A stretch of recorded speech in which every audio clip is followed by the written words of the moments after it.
ఇవాళ ఎన్నికల ముందేమో డబ్బులు ఎక్కడి నుంచి వస్తాయి, జగన్మోహన్ రెడ్డి గారి కన్నా ఎక్కువ హామీలు ఇస్తున్నారు కదా, ఆయన ఉన్నప్పుడేమో శ్రీలంక అయిపోద్దని చెప్పారు కదా, ఈ హామీలు ఎక్కడి నుంచి వస్తాయంటే సంపద సృష్టిస్తాం, సంపద సృష్టించి ఆ సంపద ద్వారా మేము జనాలకి మేము ఇచ్చిన హామీలు నెరవేరుస్తామని చెప్పినటువంటి వాళ్ళు ఇవాళ రోజు మంత్రులకి ఆయన క్యాబినెట్లో కూడా ఇవాళ చెప్తున్నా అంట, అందరికీ చెప్పండి ప్రజలకి డబ్బులు లేవు, ఖజానాలో డబ్బులు లేవు అని చెప్పని.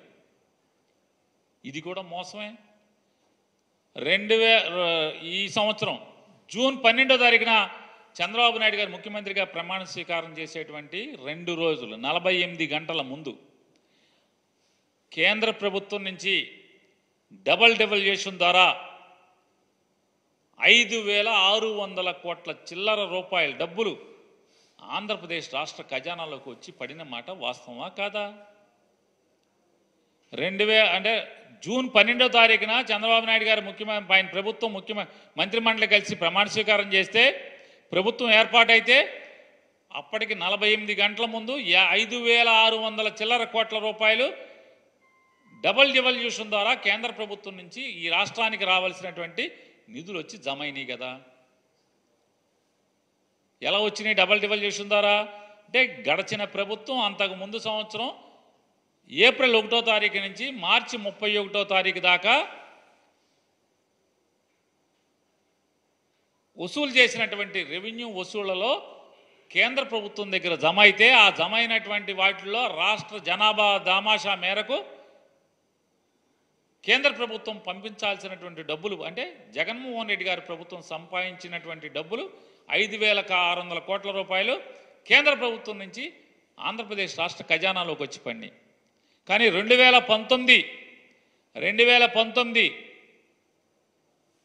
మే 30న జగన్మోహన్ రెడ్డి గారు ప్రమాణ స్వీకారం చేసే రోజుకి ఏంటయ్యా ఆంధ్రప్రదేశ్ రాష్ట్ర ఖజానా చంద్రబాబు నాయుడు గారు ఇచ్చెళ్ళిందే అంటే,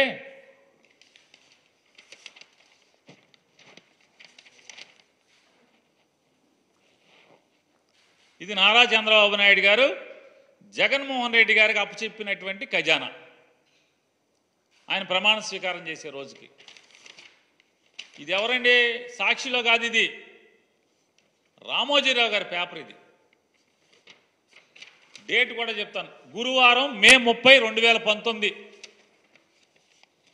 గురువారం మే 30, 2019 ఈనాడులో వచ్చినటువంటి అచ్చు అయినటువంటి వార్త ఇది.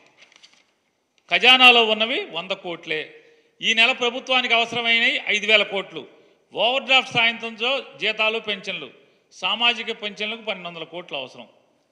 ఇవాళ దాంట్లో క్లియర్గా రాశాడు ఏమని, ఆల్రెడీ రాష్ట్ర ప్రభుత్వం పసుపు కుంకానికి అన్నదాత సుఖీభావకి చెల్లింపులకు ఎన్నికల ముందు ప్రాధాన్యం ఇవ్వడం, కొన్ని బ్యాంకుల నుంచి రుణ సమీకరణ నాటి ప్రభుత్వ ప్రయత్నించా ఫలితం లేకపోవడంతో బహిరంగ మార్కెట్లో రుణ మొత్తాలను ఈ పథకాల కోసం మళ్లించారు. ప్రతి నెల నిర్దిష్ట గడువులోపు ఓవర్ డ్రాఫ్ట్ను సర్దుబాటు చేయకపోతే రెపో రేటు కన్నా అధికంగా వడ్డీ చెల్లించాల్సి ఉంటుంది. నెలలో నిర్దిష్టంగా కొన్ని రోజుల మించి ఓవర్ డ్రాఫ్ట్ ఉంటే రిజర్వ్ బ్యాంక్ ఎలాంటి హెచ్చరికలు లేకుండానే చెల్లింపులు నిలిపివేసే ప్రమాదం ఉంది. రాష్ట్ర ఆర్థిక పరిస్థితి చాలా కాలంగా ఒడిదుడుకుల్లో ఉండటంతో ఓవర్ డ్రాఫ్ట్ చేబదుళ్లు తప్పడం లేదు. నిజానికి బడ్జెట్కు అనుగుణంగానే ఖర్చులకు పరిమితమై ఉంటే ఈ పరిస్థితి వచ్చి ఉండేది కాదని, కిందటి ఆర్థిక సంవత్సరం చివరిలో ప్రభుత్వం సామాజిక సంక్షేమం కోసం తీసుకువచ్చిన కొత్త పథకాల భారం వల్ల ఆర్థిక పరిస్థితి ఇబ్బందుల్లో పడిందని ఆర్థిక శాఖ అధికారులు చెప్తున్నారు. రామోజీరావు గారు రాసింది 2019 మే 30న. ఇది మన భాగవతం చంద్రబాబు నాయుడు గారు. మన 40 ఏళ్ల ఇండస్ట్రీ. ఇవాళ జగన్మోహన్ రెడ్డి గారు అనుభవం లేనటువంటి ముఖ్యమంత్రిగా 5 ఏళ్లు పనిచేసినటువంటి జగన్మోహన్ రెడ్డి గారు చంద్రబాబు నాయుడు గారు ప్రమాణ స్వీకారం చేసే 48 గంటల ముందు 5,655.72 కోట్ల రూపాయలు ఇవాళ జమ అయినాయి. మరి ఎవరు పనోడు, ఎవరు సమర్థుడు, ఎవరు అసమర్థుడు? ఇవాళ బడ్జెట్ ఎందుకు ప్రవేశపెట్టలేదు మీరు? కొంతమంది ఏమో ఓట్ ఆన్ అకౌంట్ అంటారు, కొంతమంది ఏమో ఆర్డినెన్స్ అంటారు. ఈలోపు ఒక ఆయనేమో మీ పాత ఆర్థిక శాఖ మంత్రి ఒక ఆయన ఉన్నాడు, యనమల రామకృష్ణుడు గారు. ఆయన ఇదే తారీఖున జగన్మోహన్ రెడ్డి గారు ప్రమాణ స్వీకారం చేసిన రోజు ఆయన చెప్పాడు, ఈడికి అప్పులు ఎవడిస్తాడే? అసలు మామూలుగా అందిన కాడికి అందన కాడికి మొత్తం అప్పులు మేమే చేసేసాం, వీడికి రూపాయి అప్పు ఇచ్చేవాళ్ళు ఎవడో లేడని చెప్పారు. రిజర్వ్ బ్యాంకుకి దీంట్లో కూడా రాశారు. రిజర్వ్ బ్యాంకుకి కాగితం ఇచ్చారు, మళ్ళీ వచ్చే నెలలో మేము అప్పుకు రాము అని కూడా రాసి ఇచ్చారు. ఇన్ రైటింగ్ చంద్రబాబు నాయుడు గారి ప్రభుత్వం ఇన్ రైటింగ్ మేము మళ్ళీ అప్పుకు రాము అని కూడా రాసి ఇచ్చినట్టుగా కూడా రామోజీరావు గారు కూడా చెప్పారు. అంటే జగన్ గారు ఎక్కేప్పటికి ఎక్కిన నెలలో మేము అప్పుకు రామని చెప్పని ఆర్బీఐకి లెటర్ రాసి ఇచ్చేళ్ళారు చంద్రబాబు నాయుడు గారు. మరి ఇవాళ జగన్మోహన్ రెడ్డి గారు 5,655.72 కోట్ల రూపాయలు ఇవాళ ఆయన గల్లాపెట్టులో ఇచ్చి మీకు అప్పచెప్తే ఇవాళ మీరు అర్థం కాని పరిస్థితి, కింద మీద అయ్యే పరిస్థితి. ఇవాళ 40 ఏళ్ల అనుభవం. ఎక్కంగానే ఒక ఆయన ఆర్థిక శాఖ ముఖ్య కార్యదర్శికి వేశారు, 19 రోజులకే ఆ శాఖ కార్యదర్శిని పీకేశావు, ఆర్థిక శాఖ కార్యదర్శి. ఏది చంద్రబాబు నాయుడు గారు మీ అనుభవం ఇదేనా? మీరు ఏరి కోరి వేసుకున్నటువంటి ఆర్థిక శాఖ ముఖ్య కార్యదర్శిని 19 రోజులకి ట్రాన్స్ఫర్ చేసేశారు. ఎందుకు ట్రాన్స్ఫర్ చేశారు? ఇప్పుడు బడ్జెట్ ఎందుకు పెట్టలేకపోతున్నారు? నాకైతే కొనపడేది ఒకటే, ఎన్నికల ముందు వరకు జగన్మోహన్ రెడ్డి గారి మీద విషం ఎక్కిచ్చారు, విషం చిమ్మారు. ఈనాడు, ఆంధ్రజ్యోతి, TV5, మీరు, పవన్ కళ్యాణ్ గారు అందరూ కలిసి, ఆఖరికి బీజేపీ వాళ్ళతో సహా పురంధేశ్వరి గారు కలిసి ఏమని 15 లక్షల కోట్ల రూపాయలు అప్పులు చేశాడు జగన్మోహన్ రెడ్డి గారు అని చెప్పని. ఇవాళ రేపు బడ్జెట్ ప్రవేశపెడితే మీకు చెప్పాలి కదా, ఎలక్షన్లు అయ్యి 30 రోజులు అయింది, 35 రోజులు. ఇప్పుడు రేపు మీరు బడ్జెట్లో చెప్పాలి జగన్మోహన్ రెడ్డి గారు దిగేప్పటికీ అప్పు ఎంత ఉందని. మరి 15 లక్షల కోట్లు కనపడాలి కదా, మీకు కనపడతలా. సెర్చ్ లైట్లు వేసుకుని ఎతుకుతున్నారు, ఫ్లడ్ లైట్లు వేసి ఎతుకుతున్నారు, అన్ని శాఖలు ఎతుకుతున్నారు. ఎక్కడ 15 లక్షల కోట్లు అప్పులు లేవు. నిర్మలా సీతారామన్ గారు చెప్పింది, అరే బాబు 4 లక్షల చిల్లర కోట్లేరా బాబు, ఊరుకోండి, సావండి, ఆపండి అని చెప్పిన ఆవిడ నిన్నగాక మొన్న కూడా చెప్పింది. ఇప్పుడు మీరు బడ్జెట్ ప్రవేశపెడితే మీ భాగవతం అంతా బయటపడుతుంది, మీ బండారం బయటపడుతుంది. జగన్మోహన్ రెడ్డి గారు ప్రెస్ మీట్ పెట్టి లేకపోతే రేపు అసెంబ్లీలోనే మిమ్మల్ని ఉతుకుతాడు. 15 లక్షల కోట్లని నా మీద విషం చిమ్మారు కదా, మరి మీరే అచ్చేసి చూపించారు కదా 4 లక్షల చిల్లర కోట్లు అని చెప్పని. అదొక మీకు పీకులాట. రెండో పీకులాట ఏంటి అంటే, బడ్జెట్లో మీరు ఖచ్చితంగా మీ సూపర్ 6లా లేదా పవన్ కళ్యాణ్ గారి ఏంటది షడ్భుజమా ఏంటంటే దాన్ని ఏమంటారు, ఏదో చెప్పాడైనా అష్టదిగ్బంధనమా ఏదో చెప్పాడు, షణ్ముఖ వ్యూహం మిత్రుడు చెబుతున్నాడు. ఆయన జనసేన బీటే అందుకు చెప్తున్నట్టు మాకు షణ్ముఖ వ్యూహం, సూపర్ 6, షణ్ముఖ వ్యూహం. ఈ రెండు ఎంత బడ్జెట్, ఏ షణ్ముఖ వ్యూహానికి ఎంత పెడుతున్నావు, ఈ సూపర్ 6కి ఎంత పెడుతున్నావు, ఈ ఎన్నికల హామీలు ఏమేమి పెడుతున్నావు అనేది బడ్జెట్లో పెట్టాలి.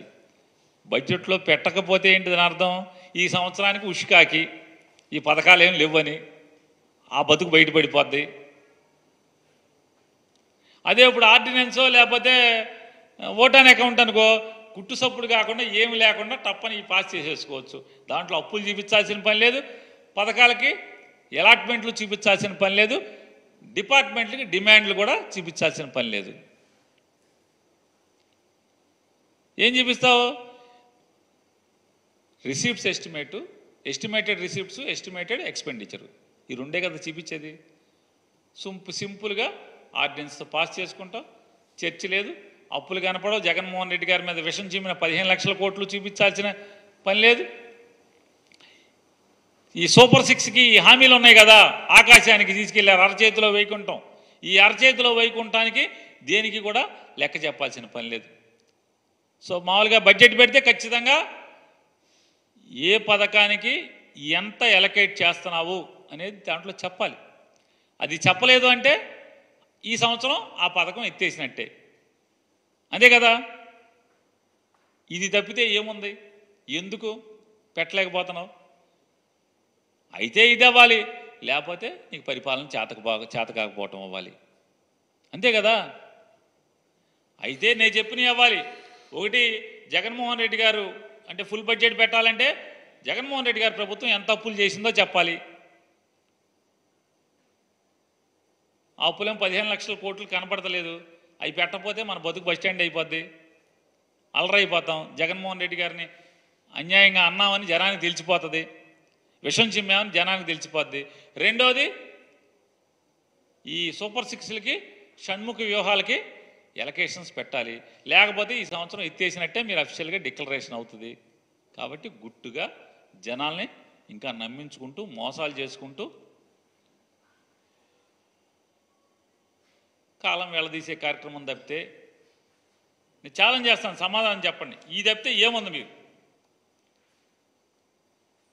జగన్మోహన్ రెడ్డి గారిని తిడతం తప్పితే మీరు ఏం చేస్తున్నారు? ఇసుక అయిపోయింది కదా, ఉచిత ఇసుక కొండెక్కింది కదా, కొండెక్కేసింది. తల్లికి వందనం కింద మీద అవుతున్నారు కదా, ఒక కాగితం ఇచ్చారు, దాన్ని పేక పట్టుకుంటేనేమో అబ్బాయి తూచి అది కాదు ఇది కాదు ఇది కాదు అన్నారు. ఏది కాదు? కాబట్టి ఇవన్నీ ఆయన, ఇది మళ్ళీ సర్కస్ గవర్నమెంట్. ఇది ఎంత సర్కస్ గవర్నమెంట్ అంటే, ఆర్టీసీ ఏమో ఒక మంత్రి చూస్తాడు, ఆర్టీసీ ఒక మంత్రి చూస్తాడు, అతను ఆర్టీసీ గురించి మాట్లాడడం. ఇంకొక మంత్రి ఉన్నాడు, ఆయన ఏమో ఆర్టీసీ గురించి ట్వీట్ చేస్తాడు. ఆగస్టు 15 నుంచి ఆర్టీసీ ఉచితం అంటాడు. ముఖ్యమంత్రి కానీ రవాణా శాఖ మంత్రి కానీ ఉండదు. అంటే ఇది ఒక కంగారు గవర్నమెంట్. ఎవడెవడు ఏం చేస్తున్నాడో, ఎవడికి ఏంటో అర్థం కాని పరిస్థితి, ఎవరి శాఖ ఏంటో తెలీదు. అట్లాగే జగన్మోహన్ రెడ్డి గారి ప్రభుత్వం అసైన్మెంట్ ల్యాండ్లని ఫ్రీ హోల్డ్ పేరుతో దోచుకున్నారు, 1000 ఎకరాలు దళితుల భూములు దోచుకున్నారని చెప్పి చంద్రబాబు నాయుడు గారు ఒక బురదేశే కార్యక్రమాన్ని, విషం చిమ్మే కార్యక్రమాన్ని నిన్న తెరలు తీశాడు ఆయన. నేను చంద్రబాబు నాయుడు గారిని ఛాలెంజ్ చేస్తాను. నీ గవర్నమెంట్ నీ చేతిలో ఉంది చంద్రబాబు నాయుడు గారు. ఎవరి పేరు మేంచి ఎవరి పేరు మీదకి ఆ ఫీల్డ్ ఫ్రీ హోల్డ్ ల్యాండ్ బదిలీ అయింది? ఏ వైఎస్ఆర్ కాంగ్రెస్ పార్టీ ఎమ్మెల్యే, ఏ వైఎస్ఆర్ కాంగ్రెస్ పార్టీ మంత్రి, ఏ వైఎస్ఆర్ కాంగ్రెస్ పార్టీ నాయకుడు దళితుల భూముల్ని ఫ్రీ హోల్డ్ చేశాక బదలాయింపు చేసుకున్నాడో చేయి, రుజువు చేయి.